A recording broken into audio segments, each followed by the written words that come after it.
சின்ன வயசுல தமிழ் ரொம்ப பிடிக்கும். எனக்கு தமிழ் ஆளுங்களை பார்த்தா என்னமோ ஊரும் பிளட் மாதிரி தான். நம்ம நம்ம அப்படி இருக்கு எனக்கு. நீங்கள் முதல்ல சென்னை வந்ததே வந்து ஒரு லவ் அப்படிங்கிறதுக்காக தான் அப்படின்னு கேள்விப்பட்டோம். அப்படிதான் பிரேக்கப் வந்து நடந்துருச்சு. அது மியூச்சுவல் சொல்ல மாட்டேன். அவசியம் பிரேக்கப் ஆயிடுச்சு. ஸோ நான் இப்போ எதனா குட்டிக்கார நடித்தாலும் என்ன பண்ணாலும் இல்லை ட்ராமா க்ரியேட் பண்ணாலும் சரியாக போகிறது கிடையாது. நான் ஒரு 3 months பைத்தியக்கார மாதிரி தான் இருந்தேன். இல்லைன்னா சொல்ல மாட்டேன். என்னால் வந்து நார்மலாக இருக்க முடியாது. குறைந்த விலை நிறைந்த தரம் தங்கள் தேவைகள் அனைத்தும் ஒரே இடத்தில் ஜெயச்சந்திரன். A to B உங்கள் பசியார எங்கள் ருசி பேசும். எதுக்கு 28,000 செலவு பண்ணிருக்க? ஏன்னா it's my choice, it's my choice, it's my choice, my choice. நிறைய கிரிட்டிசிசம் தான் வந்துச்சு. என்னப்போ அழகான மூஞ்சி இப்படி மாற்றிட்டேப்பா, நீ ஏன் ஃபில்டர் போட்டு இப்படி மாற்றிட்டேப்பா அப்படின்னு வந்துச்சு. பட் அதுக்கு ஒரு ஃபேன் பேஸ் கிரியேட் பண்ணுற ஒரு விஷயம் இருக்குல்ல, அது சும்மா சாதாரணமாக. ஏன்னா ஒரு 4-5 பேட் கமெண்ட் வந்தாலே இப்போ வந்து ஒன்று கமெண்ட் டெலிட் பண்ணிவிடுவாங்க, இல்லைன்னா கண்டென்ட் மாற்றிடுவாங்க அப்படின்னு. ஆனால் அவ்வளோ பேட் கமெண்ட் ரிப்பீட்டடாக வந்தாலுமே அதை நான் திருப்பி பண்ணுறேன் அப்படின்ட்டு இப்போ அதுக்குன்னு ஒரு நேம் கிரியேட் ஆகி அது ஒரு ஃபேம் கிரியேட் ஆகிருக்கு. அதுலேயே கமெண்ட்டில் வந்து கண்டதை பேசிட்டு இருப்பானுங்க. அப்படி ஸோ அந்த ரஜினி சார் சொல்கிற மாதிரி தான் அவருக்கே அந்த நிலைமைலாம் நம்மளாம் ஏமாத்துறோம். சின்ன வயசுல தமிழ் ரொம்ப பிடிக்கும். எனக்கு தமிழ் ஆளுங்களை பார்த்தா என்னமோ ஊரும் பிளட் மாதிரி தான். நம்ம அப்படி இருக்கு எனக்கு. நீங்கள் முதல்ல சென்னை வந்ததே வந்து ஒரு லவ் அப்படிங்கிறதுக்காக தான் அப்படின்னு கேள்விப்பட்டோம். அப்படிதான் பிரேக்கப் வந்து நடந்துருச்சு. அது மியூச்சுவல் சொல்ல மாட்டேன். அவசியம் பிரேக்கப் ஆயிடுச்சு. ஸோ நான் இப்போ எதனா குட்டிக்கார நடித்தாலும் என்ன பண்ணாலும் இல்லை ட்ராமா க்ரியேட் பண்ணாலும் சரியாக போகிறது கிடையாது. நான் ஒரு 3 months பைத்தியக்கார மாதிரி தான் இருந்தேன். இல்லைன்னா சொல்ல மாட்டேன். என்னால் வந்து நார்மலாக இருக்க முடியாது. மந்த்லி டேர்ன் ஓவரே வந்து பல கோடிகள் எடுக்கிறாப்புல ப்ரொமோஷன் வீடியோஸில், ப்ளஸ் வந்து பார்ட்னர் கொலாப் வீடியோஸில் அப்படின்லாம் சொல்கிறாங்க. உண்மைக்கு தானா? ஆனால் ஏர்னிங் எல்லோரும் தானே பண்ணுறாங்க. இப்போ ஐடியில் வேலை பார்க்குறவங்க ஒருத்தவங்க அவங்க கோடியிலே சம்பாரிச்சாலும் கூட பக்கத்தில் இருக்க டேபிளில் இருக்கவங்க கூட கேட்க மாட்டாங்க. ஆனால் கோடி சம்பாதிக்க. பட் இங்கே ஏன் கேட்குறாங்கன்னா தே திங்க் தே ஓனர்ஸ். நம்மளால வந்துட்டான் அப்போ அப்படிங்கிற மாதிரி ஒரு தாட். வணக்கம் பிரதர். வணக்கம். எப்படி இருக்கிறீங்க? நல்லா இருக்கும். Okay, super. So India Glitz வந்து பார்க்கல ஒரு பெரிய மகிழ்ச்சி. முதல்ல உங்கள் டீம் எப்படி போய்கிட்டு இருக்கு அதுலேருந்து ஆரம்பிப்போம். நவீன் ரிக்கி டீம் நல்லா தான் போயிட்டுருக்கு. டீம் நல்லா போய் அது ஒரு 4-5 years-ஆக போயிட்டு இருக்கிறதுனால இப்போ ஒரு நல்ல ஃபேமிலி மாதிரி ஆயிடுச்சு. இப்போ டீம் எப்படி ஜாலி தான். ஓகே, எனக்கு என்னன்னா இந்த டிஜிட்டல் மீடியாக்குள்ளே வந்து யூடியூப்பில் தெரிஞ்சு 4 million மேலே போய்கிட்டு இருக்கிறீங்க. அதே மாதிரி இன்ஸ்டாகிராம்லேயே வந்து ஒரு 8 lakhs மேலே போய்கிட்டு இருக்கு. அப்படிங்கும்போது இந்த டிஜிட்டல் மீடியாக்குள்ளே வந்து இவ்வளோ பெரிய ட்ராவல் இருக்குல்ல, இதில் நவீன் ரிக்கி கற்றுக்கிட்டது என்னது? அதுலேருந்து ஆரம்பிப்போம். நல்ல கொஷின், யாருமே கேட்காத கொஷின். நான் டெக்னிக்கலாக ஃபஸ்ட்டு சொல்கிறேன். இந்த ஃபீல்டை வச்சு சொல்கிறேன். எனக்கு ஸ்கிரிப்டிங் ரொம்ப பிடிக்கும், எழுத பிடிக்கும். ஸோ நான் இந்த இதில் சின்ன எழுதினாலுமே நான் ஃப்ரீ டைமில் பெரிய ஸ்டோரிஸ் நிறையா எழுதுவேன். நிறையா பைலட் ஃபிலிம்காகவும் ஃபீச்சர் ஃபிலிம்காக ஸ்கிரிப்ட் எழுதுவேன். ஸோ எனக்கு இந்த சின்ன கண்டென்ட் வரையும் நான் அது இன்னும் ஸ்கிரிப்டிங் இன்னும் பெட்டராக எப்படி பண்ணலாம். இப்போ நான் படம் எழுதுனோன்னா ஒவ்வொரு 2 minutes போர் அடிக்காமல் போகிற அளவுக்கு ஸ்கிரிப்டிங்கில் வந்து ஒரு இன்வால்மெண்ட் எனக்கு கொடுத்துச்சு இந்த ஷார்ட்ஸ் க்ரியேட் பண்ணுறது. ஃபஸ்ட் விஷயம் ஸ்கிரிப்டிங்கில். ரெண்டாவது ஆக்டிங் வைஸ் பார்க்கும்போது இங்கே ஓவர் ஹைப்பர் ஆக்டிவ் தான் பண்ணுறோம். நம்ம இங்கே சட்டிலாவோ காம பண்ணுறதில்ல. ஆனால் படத்துக்கு பிறப்போ அப்படி பண்ண மாட்டோம். ஸோ எனக்கு இங்கே டைவர்சிட்டி கிடச்சிச்சு. இங்கே நான் வேறு வீடியோஸில் வேறு கண்டென்ட் போட்டு நான் இங்கே ஆக்டிங் வேறு மாதிரி பண்ணுவேன். ஓகே, இதை தாண்டி சில விஷயங்கள் இருக்குல்ல. இப்போ மேபி வந்து இந்த டிஜிட்டல் தான் லைஃபா அப்படின்னு நினச்சி சில நேரம் பயந்துருப்போம். அந்த மாதிரி வந்து கற்றுக்கிட்ட சில விஷயங்கள்லாம் இருக்குல்ல, அந்த மாதிரி விஷயம் என்னது? எனக்கு அது அப்ளை ஆகாது. ஏன்னா நான் ஏரோஸ்பேஸ் இன்ஜினியர். நான் டிஜிட்டல் தான் லைஃப்னு நினச்சதே இல்லை. இப்போவும் நான் வந்து பைலட்டிங் முடிக்க தான் போகிறேன். ஸோ எனக்கு அது ஒரு சைடு, இது ஒரு சைடு. ஸோ அப்படி தான் ஃபீல் பண்ணுது. அப்படி தான் ஃபீல் பண்ணுது. ஓகே, அடுத்து அப்படியே அவங்ககிட்ட போகுமா? ஓகே, உங்ககிட்ட நான் கேட்குறது என்னன்னா, இந்த பாண்டிங் இருக்குல்ல, இந்த ரேப்போ உண்மைக்குமே சூப்பராக இருந்துச்சு. எனக்கு என்னன்னா மேக்ஸிமம் உங்கள் இன்டர்வியூ எல்லாத்தையுமே கேட்டது என்னன்னா 2 பேர் பேரா நீங்களும் சொல்லி அடுத்துட்டீங்க. பேர்லாம் கிடையாது. அது நம்ம இன்டர்வியூவில் நம்ம கேட்க போகிறது கிடையாது. ஆனால் நான் என்ன சொல்கிறேன் அப்படின்னா, ஒருத்தர் கூட த்ரூ அவுட்டாக ட்ராவல் பண்ணும்போது சம் பாண்டிங் வந்து கனெக்ட்ஃபுல்லாக இருக்கும். இன்னொன்று சோல்ஃபுல்லாக வந்து ஓகே இந்த ஒரு பாண்டு நல்லா இருக்கிறதுனால தான் நாங்கள் த்ரூ அவுட்டாக எங்களால் ட்ராவல் பண்ண முடியுதுன்னு இருக்குல்ல, அது என்ன பாண்ட் வந்து உங்களை த்ரூ அவுட்டாக ட்ராவல் பண்ண வைக்கிது அப்படி சொல்ல கேட்பேன். அது எப்படின்னா, நாங்க எதுவுமே பர்சனலா ரொம்ப எடுத்துக்க மாட்டோம். ரொம்ப ஜாலியா இருக்கும். ரியல் லைஃப் ஸ்க்ரீன்ல எப்படி இருக்கோ அதே மாதிரி ரியல் லைஃப்ல இருக்கும். சம்டைம்ஸ் ஏதாவது சின்ன மிஸ் அண்டர்ஸ்டாண்டிங் வந்தாலும் நெக்ஸ்ட் டே அது அப்படியே சால்வ் ஆயிடும். ஒன்று அவனே வந்து பேசிடுவான், நானே போய் பேசிடுவேன். ஸோ அதனால அப்படியே கண்டினியூ ஆகிட்டே இருக்கு. ஓகே, மேக்ஸிமம் சண்டே எதுக்காக வரும்? சண்டையா? பஞ்சாயத்து எதுக்கு வரும்னு சொல்லுங்க. அது கணிக்கவே முடியாது bro. இப்ப எப்படின்னா இப்போ ஒரு ரீசன் இல்லாம இருக்கும். சரி இப்போ எக்ஸாம்பிள் நான் வந்து நான் தான் லஞ்ச் கூட்டு போயிருப்பேன். போயிட்டுலாம் வந்து கரெக்டாக விட்டுட்டு போற டைம்ல சும்மா தான் விளையாட்டு பேசிட்டே இருப்போம். அந்த விளையாட்டுக்கு சண்டை அப்படியே டக்குன்னு வந்து பெருசாயிரும். ஓகே. ரிட்டர்ன் போகிறப்ப ரெண்டு பேரும் மூஞ்சி கூட பார்க்காம கடுப்பா போயிருப்போம். அவளை நான் இறக்கி விட்டு மூஞ்சி கூட திரும்பி பார்க்காம போயிருப்பேன். அந்த ஸோ அதை எதிர்பார்க்க முடியும். ஓகே. அதுல ஃபர்ஸ்ட் ஹைப்பர் ஆகுறது யாரு? பயங்கர ஹைப்பர் ஆகுறது யாரு இந்த ரெண்டுல சண்டை போட்டு? ஒருதானா? ஹைப்பர் ஆகிரும். ரெண்டு பேரும் தான். ரெண்டு பேரும். இவன் வந்து நியூட்ரல், இவன் கரெக்டாக சொல்லுவான். நான் சொன்னா கூட நீ நம்பாம இருக்கலாம். ஓகே. அப்ப நான் அவர்கிட்டே போயிடலாம். நீங்க சொல்லுங்க பிரதர், அவர் என்ன மாதிரி ஒரு கேரக்டர்? நம்ம நவீன் ரிக்கில இருந்து முதல்ல ஆரம்பிக்கலாம். ஆக்சுவலி நவீன் ரிக்கி நீங்க பாக்குறதுக்கு வேணா சாதுவா இருப்பான். வீடியோ வயலண்ட்லாம் இல்ல, வீடியோல எப்படி ஃபன்னா இருப்பானோ அதே கேரக்டர் தான். அவங்க க்ளோஸ் சர்க்கிள் கிட்ட மட்டும் தான் ஆக்சுவலா வந்து அந்த ஜாலி கேரக்டர் அது எதிர்பார்க்க முடியும் ஆக்சுவலா அவங்ககிட்ட. பிரதர், அதுக்கடுத்து நான் உங்க கேரக்டர் கேட்க ஆசைப்படுறேன். அதுல வந்து ஏன்னா காங்குக்கு ஒரு பயங்கர மவுஸ் இருக்குதான் செய்யுது எல்லா இடத்துலயும். நீங்க எந்த இன்டர்வியூ போனாலும் சரி, மேடையில இருந்தாலும் காங் பத்தி கேட்டே இருக்காங்க. ஆனா நான் முதல்ல வந்து எனக்கு தெரிஞ்சு லாக்டவுன் டயத்துல நான் காங் வீடியோ பார்க்க ஆரம்பிச்சேன்னு நினைக்கிறேன். அப்போ வந்து மேக்ஸிமம் நிறைய கிரிட்டிசிசம் தான் வந்துச்சு. என்னப்போ அழகான மூஞ்சி இப்படி மாத்திட்டியப்பா, நீ ஏன் ஃபில்டர் போட்டு இப்படி மாத்திட்டியப்பா அப்படின்னு வந்துச்சு. பட் அதுக்கு ஒரு ஃபேன் பேஸ் கிரியேட் பண்ற ஒரு விஷயம் இருக்குல்ல, அது சும்மா சாதாரணமா. ஏன்னா ஒரு 4-5 பேட் கமெண்ட் வந்தாலே இப்போ வந்து ஒன்று கமெண்ட் டெலீட் பண்ணிடுவாங்க, இல்லைன்னா கண்டென்ட் மாத்திடுவாங்க அப்படின்னு. ஆனா அவ்வளோ பேட் கமெண்ட் ரிப்பீட்டடா வந்தாலுமே அதை நான் திருப்பி திருப்பி பண்றேன் அப்படின்ட்டு இப்போ அதுக்குன்னு ஒரு நேம் கிரியேட் ஆகி அது ஒரு ஃபேம் கிரியேட் ஆயிருக்குல்ல, அது எப்படி பண்ணீங்க? அதுதான் ப்ரோ, அது ஒரு எக்ஸ்பெரிமெண்ட் தான். இப்போ வந்து ஃபர்ஸ்ட் இவன் தான் விளையாட்டுத்தனமா அந்த காங்கிற ஃபில்டர் யூஸ் பண்ணான். அவன் தான் அது பண்ணதா? ஃபில்டர் யூஸ் பண்ணது இவன் ஜாலியா. அன்னைக்கு ஒரு ஃப்ரெண்ட், அன்னைக்கு ஆக்சுவலி இவன் தான் வர வேண்டியது. லீவ் போட்டனால இவன் ஃபில்டர் யூஸ் பண்ணோம். ஓகே. டைம் வேஸ்ட் பண்ணோம்னா வெயிட் பண்ணி அப்படின்னு. அப்போ நிறைய நெகட்டிவ் கமெண்ட்ஸ். அப்போ இவன் சொன்னான் என்கிட்ட, இந்த மாதிரி ரொம்ப நெகட்டிவ் வருது, இந்த ஃபில்டர் யூஸ் பண்ண வேண்டாம். அப்போ நான் சொன்னேன், அதெல்லாம் ஒருத்தர் அசிங்கமாக இருந்தால் நெகட்டிவாக சொன்னால் விட்டுருணுமா சொல்லிட்டு நான் வந்து ஆக்சுவலாக அதுக்கு முன்னாடி ஒரு நான் யூஸ் பண்ணியிருக்கேன் அந்த ஃபில்டர். இந்த வீட்டில் ஒரிசையில் இருக்கும்போது வடக்கான படிச்சிருப்பான். ஸோ அப்போ வந்து அது சின்ன கேரக்டர்னால பெருசாக யாரும் கண்டுக்கல. பட் இவன் யூஸ் பண்ணது ஒரு மெயின் கேரக்டர் யூஸ் பண்ணிட்டான், ஒரு ஃப்ரெண்ட் ரோலுக்கு கேரக்டர். ஸோ அப்போ வந்து பப்ளிக் பிடிக்கல, அவங்களுக்கு தெரிஞ்சிச்சு இது நான் தான் பண்ணுறேன், என் ஃபேஸ் தான் மாற்றிருக்கேன். ஸோ அவங்களுக்கு பிடிக்கல நான் என்ன இப்படி மாற்றினது. ஸோ எனக்கு அது வந்து ஒரு ஈகோ ட்ரிகர் ஆயிடுச்சு. இந்த மாதிரி அதை எப்படி ஒருத்தர் லுக்கு நல்லா இல்லைன்னா வந்து எடுத்தோன்னே வேணாம்னு சொல்லிடலாம் அப்படின்னு. ஸோ அதில் நான் சின்னதாக வந்து நான் வந்து சும்மா விளையாட்டு சொன்னேன், இந்த கேரக்டர் வந்து மார்க் மை வேர்ட்ஸ், இதே கேரக்டர் கேட்பாரு சொல்லிட்டு அப்போ டைலாக் விட்டேன். அதுக்கப்புறம் நான் கொஞ்சம் அந்த கேரக்டர் கொஞ்சம் ஒரு அதுக்குன்னு ஒரு ஃபோக்கஸ் பண்ணேன். இல்லைன்னா சொல்ல மாட்டேன், ஒரு கேரக்டர் ஆர்க்கெலாம் கொடுத்தேன். ஆனால் அது இன்னுமே வந்து கேட்பாங்கன்னு நினைக்கல. ஏன்னா நான் இப்பாடி 1.5 வருஷம் ஆச்சு. ஆமா, இப்பயுமே நீங்க எங்கேயாச்சும் பேசுனீங்கன்னா அதுக்கு ஒரு சவுண்ட் வரத்தானே செய்யுது எப்படி பார்த்தாலும். அப்போ நான் என்னென்ன கேரக்டர் ப்ளே பண்ண அந்த கேரக்டர் வந்து எனக்குள்ள இருக்கிற மாதிரி தான் இருக்கும். இப்போ எனக்கு இப்போ நீங்கள் காங்க நடிக்க சொன்னா எனக்கு வராது, ஹானஸ்ட்டாக வராது. ஏன்னா அது எனக்குள்ள இல்லை. இப்போ வாய்ஸ் வேணா நான் கொடுத்துடலாம், நான் வாய்ஸ் மிமிக்ரி வேணா பண்ணிடலாம். பட் அந்த பாடி லாங்குவேஜ் எனக்கு கிடையாது, அந்த லுக்கு, அந்த திரும்ப சீரியல் எதுவுமே எனக்கு கிடையாது. நான் ஒரு கேரக்டர் பண்ணேன்னா அந்த ஒரு டைம் வரைக்கும் எனக்கு நான் அதை யூஸ் பண்ணுற வரைக்கும் இருக்கும். அதுக்கப்புறம் நான் போயிடுவேன். ஓகே. ஒரு கேரக்டருக்கு அப்போ எவ்வளோ பிரதர் நீங்கள் ஒர்க் போடுவீங்க? நீங்கள் ஒர்க் போடுவேன், நிறைய பேருக்கு வெளியே தெரியாது. ஏன் ஒரு கேரக்டர் ஹிட் ஆகுதுன்னா அதுக்கு காரணம் அதுக்கு பின்னாடி ஒரு ஆர்க்குக்கு ஒர்க் போடுவேன். இப்போ எக்ஸாம்பிள் ராஜேந்திரன் ஒரு கேரக்டர், அவர் பார்த்தீங்கன்னா ஒரு மாதிரி நெலிஞ்சிட்டே தான் இருப்பார். அவருக்கு ஒரு ஆர்க் கொடுத்து அவர் நல்லா ஹிட் ஆகிட்டார் அந்த கேரக்டர். அப்புறம் ரஜினிகாந்த், அஃப்கோர்ஸ் எனக்கு I am huge fan of தலைவர். நான் எல்லா இடத்தையும் சொல்லியிருப்பேன். ஹியூஜ்னா நான் அப்படியே நார்த் இந்தியாவிலே பிறந்து வளர்ந்த பையன். பட் இருந்தாலுமே எனக்கு ரஜினிகாந்த் சார் தான் எனக்கு ஃபேவரட். இன்னைக்கு வரைக்கும் எனக்கு அவரை தாண்டி வேற பெரிய ஹீரோ நான் பார்க்கவும் முடியாது, பார்த்ததும் கிடையாது. மற்றவங்களும் பிடிக்கும், டிகாப்ரியோ, விஜய், அஜித் சார் எல்லாரையும் பிடிக்கும். பட் ஆனால் இவரை தாண்டி பிடிச்சதா யாருமே இல்லை. ஸோ அவரை ஆப்வியஸாக நான் பண்ண முடியாது. ஏன்னா எனக்குன்னு ஒரு பாடி லாங்குவேஜ் இருக்குது. இப்படி இருக்க பாடி லாங்குவேஜ் நிறைய பேர் வந்து அவரை மாதிரி இருக்குன்னு சொல்கிறாங்க. அதுவே எனக்கு வந்து கஷ்டமாக இருக்கும். ஏன்னா ஒருத்தவங்க மாதிரி எனக்கு பண்ண பிடிக்காது. பட் நம்ம ஆனால் கொஞ்சம் இந்த ரஜினிகாந்த் ஒரு கேரக்டர் வச்சு அதை பண்ணலாம்.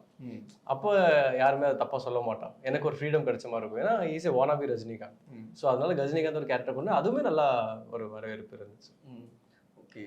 அதான் அந்த ஒரு ஒர்க் இருக்குல்ல, இப்போ ஒரு கேரக்டர் ஆர்க் கிரியேட் பண்ணுறீங்க போது அந்த கேரக்டர் ஆர்க் கிரியேட் பண்ணிடலாம். பட் அந்த கேரக்டருக்கு இந்த சிக்னேச்சர் ஸ்டைல்ஸ்லாம் இருக்கும். த்ரூ அவுட்டாக அந்த சிக்னேச்சர் ஸ்டைல்ஸ் தான் அதை ஃபாலோ பண்ணுவாங்க. அப்படிங்கும்போது ஆடியன்ஸும் ஓகே இந்த கேரக்டர் வந்தால் இந்த சிக்னேச்சர் ஸ்டைல்ஸ்லாம் இருக்குன்னு அக்செப்டும் பண்ணிக்கிறாங்க ஒரு கட்டத்துக்கு மேலே. அப்படிங்கும்போது அதுக்கு ஒரு ஒர்க் போட வேண்டியது இருக்கும். அந்த சிக்னேச்சர் ஸ்டைலை கண்டுபிடிக்கிறதுக்கு ஒரு ஒர்க் போட வேண்டியது இருக்கும். அது குரூப்பாக உட்காந்து டிஸ்கஸ் பண்ணிங்களா, இல்லை நீங்களே டிஸ்கஸ் பண்ணிக்கிறீங்களா? நீங்களே குரூப்பாக பண்ண மாட்டோம். நான் ஒன்று பிளான் பண்ணி வச்சிருப்பேன். சில டைம் இம்ப்ரூவ்மெண்ட் சொல்லிடுவோம். இப்போ எக்ஸாம்பிள் நான் வந்து இப்போ ரஜினிகாந்த் வந்து சுவிங்க வழி போடுவார் ரஜினி சார் மாதிரி. அதே வந்து இவங்க சொன்னால் நீயே காங்குக்கு இது வேற மாதிரி கொண்டு போகக்கூடாது, டபுள் பின் டபுள் ப்ரொடெக்ஷன் சொல்லிட்டு ஒரு சாக்லேட் வாங்கணும். அது ரொம்ப ஹிட் ஆயிருச்சு அதான். நான் ஆக்சுவலா டபுள் மினிட் ப்ரொமோஷன்லாம் பண்ணல. அது வந்து நிறைய பேர் வந்து கமெண்ட்ல கேட்க ஆரம்பிச்சிட்டாங்க, டபுள் மினிட் ஸ்பான்சர் பண்றாங்க வீடியோஸ் அப்படிலாம். பட் அப்படி கிடையாது. அதுல சும்மா வந்து பேர் நல்லா இருக்குன்னு சொல்லிட்டு டபுள் மினிட் டபுள் ப்ரொடக்ஷன் சம்மந்தமே இல்ல ஒரு டயலாக் போட்டு அது சுவிங்கம் போட்டு காமிச்சு சாப்பிடுவோம் வால்பேப்பர். அது ரொம்ப ஹிட் ஆயிருச்சு. அந்த பாடி லாங்குவேஜோட அந்த சுவிங்கம் போட்டு ரொம்ப ஹிட் ஆயிடுச்சு. அந்த மாதிரி சிலது ஃப்ளோல வந்து. ஓகே. எனக்கு என்ன பிரதர், நான் அதுதான் கேட்க நினைச்சேன். எனக்கு இது வந்து நீங்க ட்ரூட்டா சொல்லும் போது நிறைய இடத்துல பேசுவீங்க. எத்தனை லாங்குவேஜ் தெரியும் உங்களுக்கு? தமிழ், மலையாளம், ஹிந்தி, ஒடியா, இங்கிலீஷ். 5 லாங்குவேஜ் தெரியும்ல. இப்போ நீங்க அங்க இருக்கும்போது ஒடியாலே வீடியோ போட்டு வந்திருக்கலாம், இல்லைன்னா வந்து மேபி ஹிந்திலே போட்டு வந்திருக்கலாம். பட் ஆனா நான் பர்டிகுலரா தமிழ் கத்துக்கிட்டு தமிழ்ல தான் போடுவேன் அப்படிங்கிறதுக்கு என்ன எனக்கு சின்ன வயசுல தமிழ் ரொம்ப பிடிக்கும். எனக்கு தமிழ் ஆளுங்களை பார்த்தா என்னமோ ஊரும் பிளட் மாதிரி தான். நம்ம அப்படி இருக்கும் எனக்கு.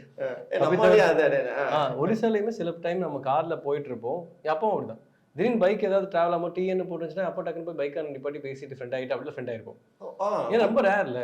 ஒரிசால மிஞ்சி போனால் அந்த டைம்ல நான் சொல்றது ஒரு 10-15 வருஷம் முன்னாடி வந்து 20 வருஷம் முன்னாடி வந்து நீங்க அந்த ஒரு பெராம்பூர்னு ஒரு ஊர்ல தான் இருந்தேன். பெராம்பூர் மொத்தமே பார்த்தீங்கன்னா 50 தமிழ் ஆளுங்க தான் இருப்பாங்க. அதுவும் நம்ம எண்ணிடலாம், அவ்வளோதான், ரொம்ப கம்மியா இருப்பாங்க. கல்கட்டா கிட்ட இல்லை, இங்கே ரொம்ப தூரம், அதனால ரொம்ப ரேராக தான் இருப்பாங்க. ஸோ அதனால நான் ரொம்ப கவனமாக தான் இருந்தேன். முன்னாடி நான் வந்து காலேஜ் தமிழில் தான் பண்ணணும், ஸ்கூல் தமிழில் பண்ணணும் அப்படின்னு. உங்களை மட்டும் பார்க்கல, இந்த மாதிரி ஒரு 2-3 இன்ஃப்ளூயன்சர் பார்க்கும்போது எனக்கு அந்த கேள்வி திருப்பி ஸ்ட்ரைக் ஆகிட்டே இருந்துச்சு. ஏன்னா ஓகே, நீங்கள் படித்தது எல்லாமே வந்து நார்த் சைடு இருந்தாலுமே பட் தமிழ் கற்றுக்கிட்டு போடுற ஒரு விஷயம் இருக்குல்ல, அது பெரிய தமிழ் என் பிளட்ல இருக்குல்ல. இப்போ நான் தமிழ் எனக்கு யாருமே இப்போ பேசுறத நான் வந்து இங்கே எல்லாத்தையும் பேசி கற்றுக்கிட்டேன். தமிழ் எனக்கு படிக்கிறது நானாக கற்றுக்கிட்டேன். எனக்கு எப்படி கற்றுக்கிட்டேன் எனக்கே தெரியாது. சும்மா திடீர்னு ஒரு நாளைக்கு நான் எழுதி கூட்டி அடி கொஞ்சம் ட்ரை பண்ணிகிட்டே இருந்தேன். ஒரு 1 மந்த்ல எனக்கு வந்துருச்சு தமிழ். எனக்கு யாருமே இதான் எதுவுமே சொல்லி தரவே இல்லை. அது நம்மளுக்கு வந்துடும், மேபி ஜெனடிக்ஸ் வந்து. மதுரைக்காரர் இல்லைங்க, அப்புறம் என்ன மதுரைக்காரனதுக்கு அப்புறம் அதை சொல்றதுன்னு அவசியமே கிடையாது, அசால்ட்டா தமிழ் வரும், அவ்வளோதான். ஓகே. ஸோ இதெல்லாம் பேசுனதுக்கு அப்புறம் நீங்க முதல்ல சென்னை வந்ததே வந்து ஒரு லவ் அப்படிங்கிறதுக்காகத்தான் அப்படின்னு கேள்விப்பட்டோம், அப்படிதானே? ஓகே சரி, லவ் பத்தி கேட்கறத விட்டுருவோம். பிரேக்கப்ல இருந்து எப்படி ஓவர் கம் ஆனீங்க? எப்படி ஓவர் கம் ஆனீங்க? எப்படி ஓவர் கம் ஆனீங்க? அவர் எதுக்கு மேல பாக்குறாங்க வேற கேக்குறீங்க நெஞ்செல்லாம் பிரேக். ஏன்னா இப்ப எல்லாருமே அதுதான் கேக்குறாங்க. லவ் வந்துருது பிரதர், ஒரு போட்டோ போட்டா கொஞ்சம் அழகா இருந்தா உடனே லவ் வந்துருது, அடுத்த நிமிஷம் மெசேஜ் பண்ணி லவ் அப்படின்றாங்க. ஆனா அந்த வந்துட்டு கட் ஆகிட்டு போனதுக்கு அப்புறம் ஒரு ஓவர் கம் இருக்குல்ல, அதுதான் யாருக்குமே வர மாட்டேங்குது. அது நவீன் ரிக்கி எப்படி ஓவர் கம் பண்ணாப்ல? பிரேக்கப் 2 விஷயம் இருக்கு ப்ரோ. பிரேக்கப் வந்து ஆயிருச்சு, கன்ஃபார்ம் ஆகணும்னா ஆயிருச்சுன்னு நினைச்சிட்டிங்கன்னா டைஜஸ்ட் பண்ணணும், அதை ஏத்துக்கணும். ஏத்துக்கிட்டா கதை முடிஞ்சிச்சு, நம்மளுக்கு வலி கிடையாது. பட் வலிக்குது, நம்மளால அந்த பிரேக்கப் ஏத்துக்க முடியாதுன்னா ஏதாவது பண்ணி திருப்பி சரி பண்ணி அதை திருப்பி சரி பண்ணிடணும். ஒன்று அக்செப்ட் பண்ணிடணும், இல்லை டைஜஸ்ட் பண்ணிடணும், ஐ மீன் சரி பண்ணிடணும். நான் வந்து அந்த பிரேக்கப் வந்து நடந்துருச்சு, அது இட் வாஸ் மியூச்சுவல் சொல்ல மாட்டேன், சில பிரேக்கப் ஆயிடுச்சு அது. ஸோ நான் இப்போ என்னதான் குட்டிக்கார் நடித்தாலும் என்ன பண்ணாலும், நான் ட்ராமா கிரியேட் பண்ணாலும் சரியாக போகிறது கிடையாது. நான் ஒரு 3 மந்த்ஸ் பைத்தியக்கார மாதிரி தான் இருந்தேன், இல்லைன்னா சொல்ல மாட்டேன். என்னால் வந்து நார்மலாக இருக்க முடியல தான். 4-5 மந்த்ஸ். அப்புறம் நான் ஆஃபீஸ், அப்புறம் ஐடியில் வேலை பார்த்துட்டு இருந்தேன். நான் இங்கே வந்து சர்வே பண்ணல, ஐடியில் அவங்களுக்காகவே நீங்கள் அங்கேருந்து ஃப்ளைட் பிடிச்சி வந்தீங்களா இங்கே? அப்போ ஐடிலேயே வேலை பார்த்துட்டு இருந்தேன். அப்போ பிரேக்கப் ஆயிடுச்சு, ஒன்றும் பண்ண முடியல. நான் யாருக்கா வந்து அவளுக்காக பிரேக்கப் பண்ணப்போ எனக்கு கொஞ்சம் கஷ்டமாக இருந்துச்சு தான், ரொம்ப நான் சும்மா கேஷுவலாக சொல்லிட்டு இருக்கேன் சீன் போட்டுட்டு. அப்போ வந்து ரொம்ப சின்ன பையன் நான், அதனால ரொம்ப கஷ்டப்பட்டு. அப்போ என்ன ஏஜ் இருக்கும் உங்களுக்கு அந்த டயத்தில்? இப்போ 23லேயே நீங்கள் அந்த பொண்ணுக்காக வந்திருக்கிறீங்க. ஓகே. நான் அவளுக்கு 21 அப்பப்போ வந்துட்டு தான் போயிட்டு இருந்தேன். அது வந்து வருவேன் டக்குன்னு போயிடுவேன் அந்த மாதிரி. இது வந்து பெர்மனெண்ட்டாக நான் வந்து வந்தேன். எனக்கு ஐ வாண்டட் டு, அவளுக்காகன்னு கிடையாது, எப்படி சொல்கிறது, மெயினாக நான் சென்னை சூஸ் பண்ண அவளுக்காக தான். பட் நான் மாடலிங் ஒரு கரியராக வச்சுருந்தேன். ஸோ இது ரெண்டையும் அவளுக்காக தான் விட்டு போட்டேன், மாடலிங்கில் போயிட்டேன். லாஸ்ட்டில் அது ஃபிட்னஸ் மாடலிங்கில் இருந்தேன். அப்புறம் பிரேக்கப் ஆனதுக்கப்புறம் 3-4 மந்த்ஸ் ரொம்ப கஷ்டமாக தான் இருந்துச்சு. என்னோட ப்ளஸ் பாயிண்ட் வந்து என் ஃப்ரெண்ட்ஸ் தான். நான் அப்போ பிஜியில் இருந்தேன். ஸோ என் ரூமில் வந்து 6 பேர், என்னோட சேர்த்து மொத்தம் 5 பேர், 6 பேர். ஸோ அதில் ஒருத்தர் என் அண்ணன் வேறு, ஒருத்தர் ரொம்ப க்ளோஸ் எனக்கு, அவர் வினேஷ்னு ஒருத்தர். ஸோ இவங்க எல்லாம் சேர்ந்து நல்லா பார்த்துக்கிட்டாங்க, ரொம்ப நல்லா கேர் எடுப்பாங்க. என்னை சும்மாவே விட மாட்டாங்க, தனியாக விட மாட்டாங்க, வெளியே கூப்பிட்டு போகிறாங்க அப்படி இப்படி. ஸோ அப்படியே ஒரு 2 மந்த்ஸுக்கு வந்து எப்படி இருந்துச்சா, கழுத்து யாரோட பிடிச்ச மாதிரி தான் இருக்கும். சாப்பாடு இறங்காது, தூக்கம் வராது, ஏதோ ஒரு மாதிரி இருக்கும். அதுக்கப்புறம் ஓகே, வெளியே வந்தவொடனே கொஞ்சம் ரிலாக்ஸ்டாக இருக்கும். இந்த தனுஷ் சொல்லும்போது அப்படியே சாஞ்சிக்கலாம், அதுலேருந்து வெளில வந்தா ஓகே பார்த்துக்கலாம், இனி எது வந்தாலும் பார்த்துக்கலாம். அந்த மாதிரி பாடி இம்யூனிட்டி கூடிரும் அப்படி. ஓகே, இப்போ நம்ம வெளியில் வந்துட்டோம், அதுக்கடுத்து நம்ம பயங்கரமாக நம்ம கெரியரில் க்ரோ ஆகுறோம், அடுத்து க்ளோ ஆகுறோம். அப்படிங்கும்போது மறுபடியும் அங்கிட்டிருந்து மறுபடியும் ஒரு கால் வரல, அந்த மாதிரி வந்துச்சா? கன்ஃபார்மாக வரும். எப்பயுமே யார் பிரேக்கப் பண்ணுறாங்களோ அவங்க சேர்ந்து கன்ஃபார்மாக ஒரு கால் வரும். எதர் கல்யாணத்துக்கு ஜஸ்ட் முன்னாடி வரும், கல்யாணம் ஆக போகுது. ஏன் சொல்லுவாங்கன்னு தெரியாது. கல்யாணம் ஜஸ்ட் முன்னாடி எனக்கு கல்யாணம் ஆக போகுது சொல்லுவாங்க. அது ஒரு மாதிரி நம்மளுக்கு சந்தோஷப்படுத்த சொல்கிறாங்களா இல்லை இப்போ என்ன கல்யாணம் ஆக போகுதுன்னு உங்களுக்கு கால் பண்ணி சொன்னாங்களா? ஆனால் பட் எங்களோட கொஞ்சம் இட் வாஸ் மச் மோர், எங்களோட கொஞ்சம் ஒரு பப்பி லவ் மாதிரி தான். ஏன்னா நான் காலேஜில் லவ் பண்ணதுனால. ஸோ அவள் என்னை கல்யாணம் கூப்பிட்டா ஆக்சுவலாக. பட் நான் போகலை. ஏன்னா அவள் தங்கச்சி எனக்கு ஃப்ரெண்ட்ஸு, எல்லாரும் ஃப்ரெண்ட்ஸ் எனக்கு. ஸோ அதனால் நான் எதுக்கு தேவலாம் அப்படின்னு சொன்னப்போ. ஓகே, அந்த க்ரோ ஆகணும்னா அந்த சக்ஸஸ்னா என்னன்னா மறுபடியும் செகண்ட் கால் வர்றது அந்த சக்ஸஸ் அப்படிங்கிறீங்களா? சரி என்ன, I always wanted her to do good. அவன் நல்லா இருக்கணும், நல்லா வரணும். ஏன்னா எனக்கு உண்மையிலே அவன் பிரேக்கப்பே ஆனதுக்கப்புறம் கூட எனக்கு அவளை பிடிக்கும்னா அஸ் எ பர்சனாக பிடிக்கும். ஓகே, அடுத்து ஒரு கேள்வி, இது ரேபிட் ஃபயர் மாதிரி டக்குன்னு. ரைட், மொதல் கேள்வி ஒன்று. டிக்டாக் நம்ம பண்ணுறோம், அதுக்கப்புறம் வந்து நம்ம யூடியூப் பண்ணுறோம், ஷார்ட்ஸ் பண்ணுறோம். அப்படிங்கும்போது இது எல்லாத்தையுமே பார்க்குறாங்க, நிறைய பேர் கொண்டாடுறாங்க தாண்டி ஒரே வேர்டில் சிலர்லாம் சொல்லிடுவாங்க கிரிஞ்சுப்பா அப்படின்றவாங்க. அதை எப்படி எடுத்துக்கிறீங்க? நான் அது சிம்பிளாக சொல்லணும், நான் யார் சொல்றது எடுத்துக்க மாட்டேன். நல்லதோ கெட்டதோ எனக்கு அதுக்கு எடுத்துக்க மாட்டேன். நல்லா சொன்னால் கூட ஓகே, அதில் என்ன நல்லா இருக்குன்னு பார்ப்பேன். அப்படின்னா நல்லா இருக்குதுல்ல அப்படி பார்ப்பேன். கெட்டது சொன்னாலுமே வந்து எனக்கு அது பெருசாக வந்து அஃபெக்ட் ஆகுது. ஏன்னா நான் பார்த்துருக்கேன் நிறைய பெரிய பெரிய ஸ்டார்ஸ் ஆக்டர்ஸோட வீடியோஸ்லேயே வீடியோஸ்லாம் பேசி போட்டிருப்பாங்க, இல்லை அவங்களோட ஸ்பீச்சாக இருக்கும்.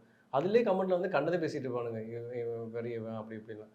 ஸோ அந்த ரஜினி சார் சொல்கிற மாதிரி தான், அவருக்கே அந்த நிலைமைனா நம்மளாம் ஏமாத்துற மாதிரி தான் இருக்கும். ஸோ எனக்கு அது பெருசாக என்ன அஃபெக்ட் ஆகாது. எனக்கு ஒன்று மட்டும் பிடிக்காது, இந்த சில பேர் வந்து கொஞ்சம் கூட ஒரு எத்திக்ஸ் இல்லாமல் கமெண்ட்ஸில் வந்து இப்போ ரேண்டமாக பொண்ணுங்களை பற்றி தப்பாக பேசுவாங்க. இந்த நம்ம கூட நடிக்கிற பொண்ணுங்களை பற்றியோ இல்லை யாரா பற்றி, என் வீடியோன்னு கிடையாது, யார் வீடியோலையுமே வந்து சும்மா போயிட்டு கண்டது பொண்ணுங்களை தப்பா, அது எனக்கு பிடிக்காது. அஃப்கோர்ஸ் அது அவங்களோட கேரக்டர் தான் ரிஃப்ளெக்ட் பண்ணுது, அது பெருந்தன்மை அப்படி எடுத்துக்கலாம். பட் இருந்தாலும் பிடிக்காது. கண்டிப்பாக. ஸோ நெக்ஸ்ட்டு ஒன்று எப்படின்னா, இப்போ இன்ஸ்டாகிராம் இன்ஃப்ளூயன்சர்ஸ்லாம் இருக்காங்க அப்படின்னா அவங்கள கூட்டு போய் வந்து ஒரு இடத்துல ஃபேமஸ் ஆகிட்டோம் அப்படிங்கிறதுக்காக ஒரு பெரிய ஆளை தாக்கி பேசுறதா இருக்கட்டும். இப்போ எக்ஸாம்பிள் நான் சொல்கிறேன், இப்போ வாட்டர்மிலான்னு ஒருத்தர் இருக்கிற அப்படின்னு வச்சுக்கோங்க. அவர் பயங்கரமாக பண்ணும்போது நிறையா பெரிய ஆக்டர்லாம் தாக்கி பேசுகிறாப்புல. அப்படிங்கும்போது டோட்டலாக ஒரு இன்ஸ்டாகிராம் இன்ஃப்ளூயன்சர், யூடியூப் ரீல்ஸ் பண்ணுறவங்க இல்லைனா இவங்க மேலே ஒரு பெரிய ஹேட்ரேட் உருவாகுது. இல்லை இவங்க எல்லாருமே இப்படி தான் அப்படிங்கிற மாதிரி ஒரு ஹேட்ரேட் உருவாகுதுல. இதை வந்து நவீன் ரிக்கி எப்படி பார்க்குறாப்புல? பட் அவரை பார்க்கும்போது அவர் எப்படி ட்ரெண்ட் ஆகிறாரு, இவங்க தான் ட்ரெண்ட் ஆக்கி விட்றாங்க. ஸோ இவங்களே வந்து ட்ரெண்ட் ஆக்கிட்டு இவங்களே வந்து ஐயோ அம்மான்னு கத்துனா.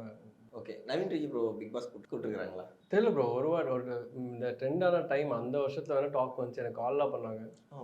ஆனால் அப்போ நான் வந்து லாக்டவுனுக்கு ஜஸ்ட் முன்னாடி அப்புறமா ஞாபகம் இல்லை. பட் ஆனால் அப்புறம் ஒடிசாவில் இருந்தேன். அப்புறம் படிச்சுட்டு வந்தாங்க. வீட்டிலலாம் பிக் பாஸ் வாய்ந்ததில் வாயில ஊற்றிருப்பாங்க. வீடியோ பண்ணுறதே லாக் பண்ணிட்டு போட்டு 2 லாக் பண்ணிட்டு தான் பண்ணுவேன். வீட்டில் பயங்கர ஸ்ட்ரிக்ட். அப்படியா? இப்போ ஓகேவா வீட்டில்? ஓகே. ஆனால் அந்த டைம் மட்டும் பிக் பாஸ் ஆஃபர் இருந்துச்சு. ஆஃபர்னா தெரியாது, பட் ஆனால் கால் பண்ணி கேட்டாங்க, இந்த மாதிரி உங்களுக்கு இதெல்லாம் இன்ட்ரெஸ்ட் இருக்கா அப்படின்னு. நிறைய பேர் கேட்பாங்க, இந்த மாதிரி எனக்கு கேட்டாங்க போல. இதுக்கு எடுத்து இன்ட்ரெஸ்ட் இருக்கா பிக் பாஸ் போகிறதுக்கு? ஏன்னா இந்தியா கிட்ஸ்னா பார்ப்பாங்க, அதனால தான் நான் கேட்குறேன். தெரியல பிக் மேபி இப்போ நான் எதையுமே வந்து ஒரு ஆப்பர்ச்சுனிட்டி வருதுன்னா நான் வந்து ஒதுங்குறதெல்லாம் பண்ண மாட்டேன். எதுனாலுமே பார்த்துலாம் தான் இருப்பேன். மேபி எனக்கு ஓகே தான். ஸோ கடைசி ஒரு கேள்வி, நவீன் ரிக்கி வந்து பல கோடிகளுக்கு அதிபதி அப்படிங்களா? நவீன் ரிக்கி வந்து பல கோடிகள் ஏர்ன் பண்ணிக்கிட்டு இருக்கிறாப்புல அப்படின்னு?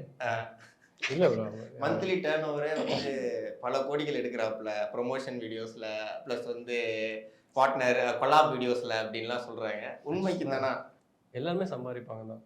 ஆனால் எனக்கு தெரிஞ்சு நான் சொல்கிறேன் ஃப்ரம் ஹார்ட், இருக்கிறதுல இந்த ப்ரொமோஷன் எதாவது இருக்கட்டும், நான் ரொம்ப கம்மி பேமெண்ட் வாங்க நானாக தான் இருப்பேன். நிறைய பேர் யூடியூபர்ஸ் கால் பண்ணிலாம் சொல்லுவாங்க, நவீன் இவ்வளோ கம்மியாக வாங்காத, உன்னை காமிச்சு எங்ககிட்ட சொல்கிறாங்க நவீனே இவ்வளோ தான் வாங்குறேன், உங்களுக்கு எதுக்கு இவ்வளோ அதிகமாக? அப்படி ஆமாம். ஸோ அந்த மாதிரிலாம் எனக்கு அடிப்படும். நான் ரொம்ப கம்மி. இந்த எண்ணி கடை பஞ்சாயத்து மாதிரி இருக்கு. அந்த முக்கில் நீ 30 ரூபா போட்டினா நான் இங்கே 60 ரூபா போட முடியாதுடா அப்படிங்கிற மாதிரி. ஸோ அதனால நான் அப்படி எனக்கு நான் அவ்வளோவா நான் இங்கே இப்போ okay I'm focusing on earning and every thing. ஏன்னா டீம் இருக்காங்க, எல்லாருக்கும் பேமெண்ட் அப்படிலாம் போகும். நான் இங்கே வந்தது வந்து டு என்டர்டெயின் பீப்புள், அதுதான் மெயின். என்டர்டெயின் பண்ணணும், நான் கற்றுக்கணும், நான் கற்றுக்கிறது இங்கே அப்ளை பண்ணணும், அந்த மாதிரி ஒரு ப்ளூ பிரிண்ட் போட்டு தான் வந்தேன் நான். ஓகே. ஸோ நான் பெருசாக அதில் ஃபோக்கஸ் பண்ணலை. ஆனால் ஏர்னிங் எல்லோரும் தானே பண்ணுறாங்க. இப்போ ஐடியில் வேலை பார்க்குறவங்க ஒருத்தவங்க, அவங்க கோடியிலே சம்பாதிச்சாலும் கூட பக்கத்தில் இருக்க டேபிள் இருக்கவங்க கூட கேட்க மாட்டாங்க, ஆனால் கோடியில் சம்பாதிக்காது. பட் இங்கே ஏன் கேட்குறாங்கன்னா, தே திங்க் தே ஓனஸ், நம்மளால வந்துட்டான் அப்போ அப்படிங்கிற மாதிரி ஒரு தாட் இருக்குது. தப்பு இல்லை. ஓகே. ஆனால் கண்டிப்பாக பிரதர், உண்மைக்குமே வந்து எனக்கு டீம்னு சொல்கிறதுக்கே எனக்கு வார்த்தை வர மாட்டேங்குது. பயங்கர ஃபேமிலி தான், ஃப்ரெண்ட்ஸ் தாண்டி ஃபேமிலி ஓரியன்ட் தான். இங்கே ஒருத்தர் விட்டு கொடுக்குற மாதிரிலாம் இல்லை. நான் விட்டே கொடுக்க மாட்டேன்ப்பா அப்படிங்கிற நிலைமையில தான் எல்லாரும் உட்காந்துருக்கீங்க போது இந்த இன்டர்வியூ பயங்கர, நீங்கள் ஒரு யூடியூபராக வந்து உட்காந்துருக்கீங்க, ஒரு கண்டென்ட் கிரியேட்டராக வந்து உட்காந்துருக்கீங்கலாம் நான் எடுக்கிறேன். அடுத்த இன்டர்வியூ நான் உங்களை எடுக்கும்போது ஒரு மூவி ப்ரொமோஷனாக அவங்களை எடுக்கணும், உங்களுக்கு எல்லாரையும் மூவி ப்ரொமோஷனாக எடுக்கணும். ஓகேங்களா? ஸோ தொடர்ந்து நான் உங்களை இன்டர்வியூ எடுத்துக்கிட்டே இருக்கணும். ஒவ்வொரு டயத்துலையும் ஒவ்வொரு சேனலில் நான் உங்களை இன்டர்வியூ எடுத்துக்கிட்டே இருக்கணும். ஓகேவா? ஸோ எங்களுக்காக நேரம் ஒதுக்கி ரொம்ப அழகாக இன்டர்வியூ கொடுத்தீங்க. Thank you so much. தேங்க்யூ. குறைந்த விலை, நிறைந்த தரம், தங்கள் தேவைகள் அனைத்தும் ஒரே இடத்தில். ஜெயச்சந்திரன். A to B உங்கள் பசியார எங்கள் ருசி பேசும். இந்த ஆளுக்கு பைபோலார் டிசார்டர் இருக்கு. Sexual disability இவரான